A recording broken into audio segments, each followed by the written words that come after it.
ቲሸርት በምትለብሱ ሰዓት ተሳቀቃላችሁ። ደረት ላይ በሚወጣ ጡት ቅርጽ ባለው የስብ ክምችት ምክንያት ብዙ ሰዎች ቲሸርት ለመልበስ ይሳቀቃሉ። እንዲሁም ፑሻፓችሁን እየሰራችሁ አመጋገባችሁን እያስተካከላችሁ እስካሁን ማን ብረስት ወይንም ደረት ላይ የሚወጣ የጡት ቅርጽ ያለው የስብ ክምችት እንዴት እንደሚጠፋ፣ ምን አይነት አመጋገብ መመገብ እንዳለባችሁ፣ ምን አይነት ስፖርት መስራት እንዳለባችሁ አብረን እናያለን። በመጀመሪያ ማን ብረስት ምንድነው? ማን ብረስት ማለት ኤክሰስ በሆነ የሰውነት የስብ ክምችት ምክንያት የሚፈጠር ስብ ነው፣ ጡንቻ አይደለም። ስለዚህ ሊጠፋ ይችላል። ይህም የሚከሰተው ከፍተኛ በሆነ ቦዲ ፋት ፐርሰንቴጅ፣ በውፍረት በሚመጣ ሆርሞናል ኢምባላንስ እንዲሁም አክቲቪቲ ካለማድረግና ጥሩ ያልሆነ አመጋገብ ፑር የሆነ ኑትሪሽን ለዚህ ለማን ብረስት እንደ መንስኤ ናቸው። መያዝ ያለባችሁ ነገር ደረት ላይ ያለን የጡት ቅርጽ ወይንም ማን ብረስትን ለብቻው ማጥፋት አትችሉም፣ ወይንም ያንን ቦታ ብቻ ማቃጠል አትችሉም። ስለዚህ ኦቨሮል የሆነ ሰውነታችሁ ላይ አጠቃላይ የሰውነት የስብ መጠን መቀነስ አለባችሁ። ለዚህ ነው ደረት ላይ ያለን ስብ ለማጥፋት ይሄን ስሩ፣ ደረት ላይ ለማጥፋት ይሄን ኤክሰርሳይዝ ስሩ፣ ይሄን ምግብ ተመገቡ በሚባሉ የተለያዩ መረጃዎች ብዙ ሰዎች ያን እያደረጉ ውጤት የማያዩት። ስለዚህ ዛሬ እያንዳንዱን የምናያቸው ነገሮች ካደረጋችሁ አክቹዋሊ የሆነ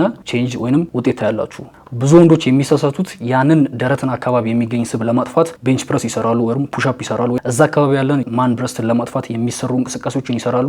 ነገር ግን የሚሰሩት እንቅስቃሴ ደረት ላይ ያለውን ጡንቻ ያሳድገዋል እንጂ ያንን ስብ ማጥፋት አይችልም። ያንን ስብ ለማጥፋት የመጀመሪያው እርምጃ ካሎሪክ ዲፊሲት ነው። ይሄም ከምታቃጥሉት በታች መመገብ አንዱ የመጀመሪያው እርምጃ ነው። የመጀመሪያው ስቴፕ ቸስት ፎከስ የሆነ ስትሬንግዝ ትሬኒንግ መስራት አለባችሁ።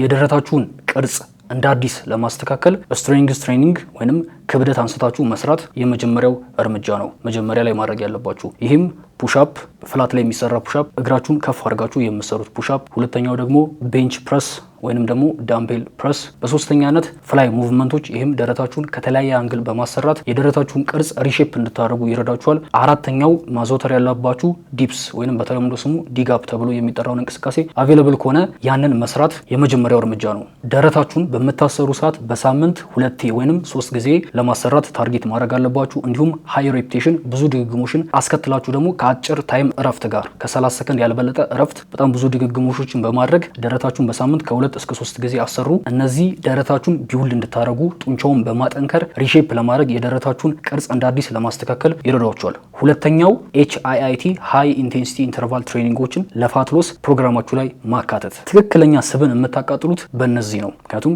HIITዎች ወይም ካርዲዎች ስብን በከፍተኛ ደረጃ የማቃጠል አቅም አላቸው። በከፍተኛ ደረጃ ደግሞ ስብን የማቃጠል አቅም አገኛችሁ ማለት ደረታችሁ ላይ የተከማቸውን ስብ ማስተካከል ትችላላችሁ ወይም ማጥፋት ትችላላችሁ። ቅድም እንዳየነው እዛ ቦታ ላይ ብቻ ታርጌት ታደርጋችሁ ማጥፋት ስለማትችሉ መጀመሪያ ያየነውን ስትሬንግዝ ትሬኒንግ፣ በሁለተኝነት ደግሞ ያየውን ሃይ ኢንቴንሲቲ ኢንተርቫል ትሬኒንግ የካርዲዮን ሜተድ መከተል አለባችሁ። እነዚህም እንደ በርፒ፣ ሃይኒ፣ ጃምፒንግ ሮፕ እንዲሁም ትሬድሚል ላይ ዋክ ማድረግ፣ ኢንክላይን ላይ 15% ዳገት ላይ አድርጋችሁ በ3.5 ስፒድ እንዲሁም አውትዶር ሩጫ መሮጥ። እነዚህ ደረት ላይ ተከማችተው የሚገኘውን ማን ብረስት ወይንም ጡት መሰል ፋትን ለማጥፋት ይረዳሉ። እነዚህን እንቅስቃሴዎች በመሰሩ ሰዓት ከ20 እስከ 30 ደቂቃ በሳምንት ውስጥ ደግሞ ከ4 እስከ 5 ጊዜ ለመስራት ታርጌት ማድረግ አለባችሁ።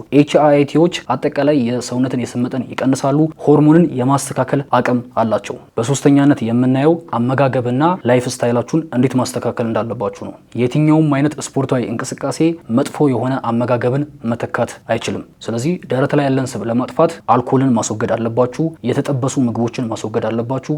ፋት ሎስ ወይንም ስብን ማቃጠል ሂደት ስፖርታዊ እንቅስቃሴ ብቻ አይደለም፣ ላይፍ ስታይል ጭምር ነው። ማን ብረስት ወይንም ደረት ላይ የሚገኝ ስብ የማይጠፋና ፐርማነንት ተደርጎ ይታሰባል። ነገር ግን ትክክለኛውን ትሬኒንግ ፕላን ከተከተላችሁ፣ ትክክለኛውን አመጋገብ ካላችሁ፣ እንዲሁም ዋነኛው ኮንሲስተንሲ ለረጅም ጊዜ ያንን ማድረግ ከቻላችሁ ማጥፋት ትችላላችሁ። ለዚህም እንደ ምሳሌ የምታዩት ግለሰብ እኔ ራሴ ኮች አድርጌው ለ3 ወር ፕላንና ትሬኒንግ ፕላን ፎሎ አፕ ካደረገ በኋላ ኮንሲስተንት ሆኖ ትሬኒንግ ፕላኑን አስተካክሎ ዳይት ፕላኑን አስተካክሎ ራሱን ቼንጅ ማድረግ ችሏል። ስለዚህ ይህን እንደ ምሳሌ የነገርኳችሁ እናንተም አመጋገባችሁ የምታስተካክሉ ስፖርታችሁን ማስተካከል ከቻላችሁና ተስፋ የማትቆርጡና ኮንሲስተንት ከሆናችሁ ቅድም እንዳየነው ላይፍ ስታይላችሁ መቀየር የምትችሉ ከሆነ ጣፋጫችሁን ማስወገድ የምትችሉ ከሆነ ያ ዊል ፓወር ካላችሁ ያን ነገር የሚያባብስባችሁ በሆርሞናል ቼንጅ ምክንያት ለምሳሌ ፒዩሪቲ ላይ እንደዚህ ነገር የሚገጥማችሁ ከሆነ እስቲ ለእናንተም ቅድም እንዳየናቸው ደረታችሁን ሪሼፕ ማድረግ ትችላላችሁ። ትሬኒንጋችሁ በትክክል ማድረግ የምትችሉ ከሆነ ማጥፋት ይቻላል። አይምሮችሁ ላይ ማስተካከል ያለባችሁ የማይጠፋና ሁሌ የሚቀመጥ አድርጋችሁ አክሰፕት ማድረግ የለባችሁም። አይ ሆፕ ቪዲዮ እንደወደዳችሁ ተስፋ አደርጋለሁ። ቪዲዮ ከተመቻችሁ ላይክ በማድረግ ሰብስክራይብ ያላደረጋችሁ ደግሞ ሰብስክራይብ በማድረግ በማድረግ ቤተሰቡን ሰብስክራይብ አድርጋችሁ ቻናሌን ሰፖርት ለምታደርጉ ከልብ አመሰግናለሁ።